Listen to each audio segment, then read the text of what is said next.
Hey guys, it's CallanLoF, and today I'll be discussing, as another chapter in my third-party brick sets, comparing particularly GOBRICKS and how it's used and the quality from some third-party sellers versus Lego.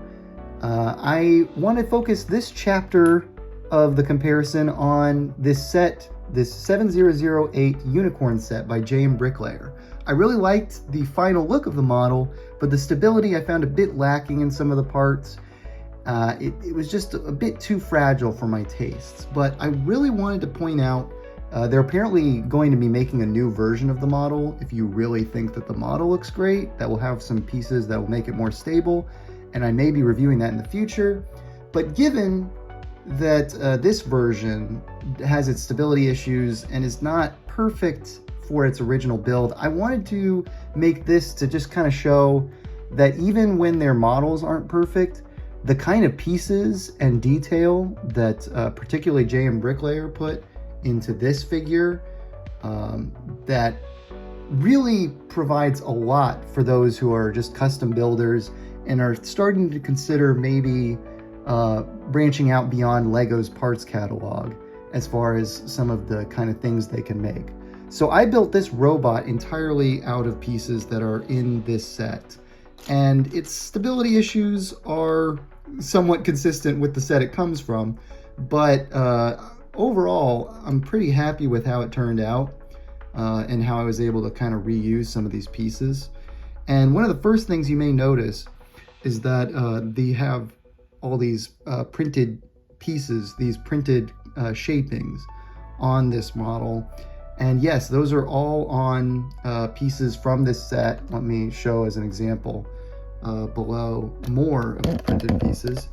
There are a ton of these that are really nicely integrated on the model, a little fragile in parts, but really cool little line shapes. And these are the kind of print jobs that I think a lot of people would like, would find useful when making mocks and such, because they're not too specific. They don't have too many specific words.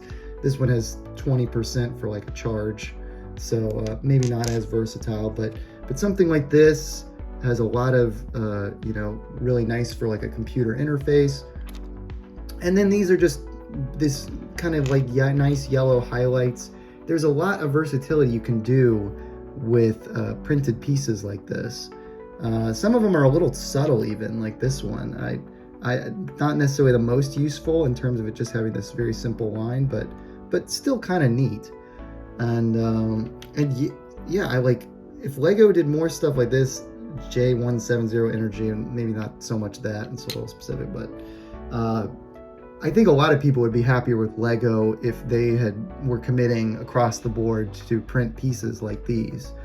And these are, I would say that these pieces are, as far as I've used them thus far, one-to-one Lego quality. The whites look quite nice, and they match with Lego whites perfectly. And some really neat molds. I'm not as familiar with this, if there is a Lego equivalent to this piece, but since I've gotten it in a couple different third-party sets, it's kind of neat element to have.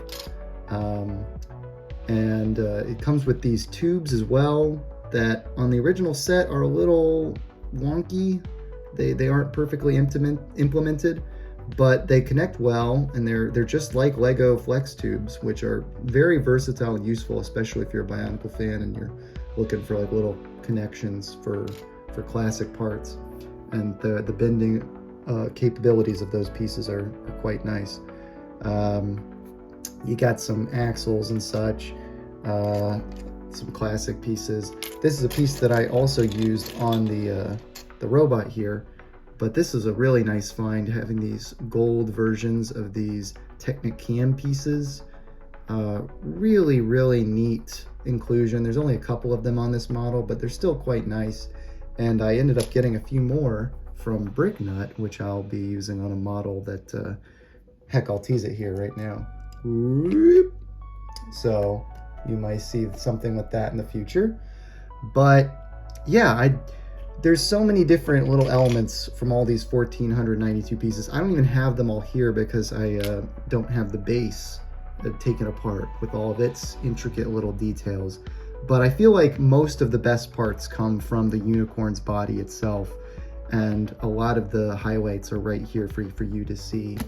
But yeah, I haven't done a ton with just the unicorn, but I really wanted to make like a little robot in the vein of Bionicle, because I'm just that kind of guy, just that kind of fan. And I'm pretty happy with how this guy came out. He's got pretty decent articulation. He's got moving shoulders. His arms can move forward. It's a kind of a fragile connection, but you can make it happen. He's got kind of posable little shoulder things. It's some odd techniques I had to use. His legs pop off easily, unfortunately, but they can technically move forward. He's not stop motion ready, that's for sure. Especially with the way his foot just fell off there. But again, not the most stable connections. The feet definitely need the most work of anything I did on this model, but he's got an ankle, and he's got, with the, you know, not the most highly recommended joint setup, but he can bend the knee. So I tried to fit in the capabilities of posing on a model that ultimately, given the limitations of some of the joints, and there goes the backpack. I put this backpack aspect on him as well that I thought made for a fun, unique silhouette. But unfortunately, the way the head is connected to the back with the limited parts, it brings his whole head with him, and it's definitely not the most stable example, but it does look okay, I think. I'm happy with the way the head looks as well, and he's a small little model, and there's still so much more that I can do with all these pieces. So I definitely think that pieces like these are great to have alongside a pre-existing collection, especially if you're a Bionicle fan and you want to weave lots of these kind of Technic shells into some new design. I really do highly recommend the parts on this set. Now, the set is $90. You get 1,492 parts, just under 1,500, so there's a lot of great value that you get for that $90, in my opinion, if you're looking for a lot of pieces like this. If not, yeah, I would definitely keep an eye out for other models as companies like these come along, because the parts quality is getting pretty one-to-one, and so many of the pieces are quite interesting. I can't get over some of the way these print jobs look. They're really, really nice, and they add a lot to the kind of details you can get. Even these side pieces on his head have prints. So thank you for watching this video. I'll have more reviews of third-party sets to come, and I hope that you might be interested in this set. Maybe you can get a discount with my code JMBLAN15. I hope that you've enjoyed this overlook, and I will see you guys another time.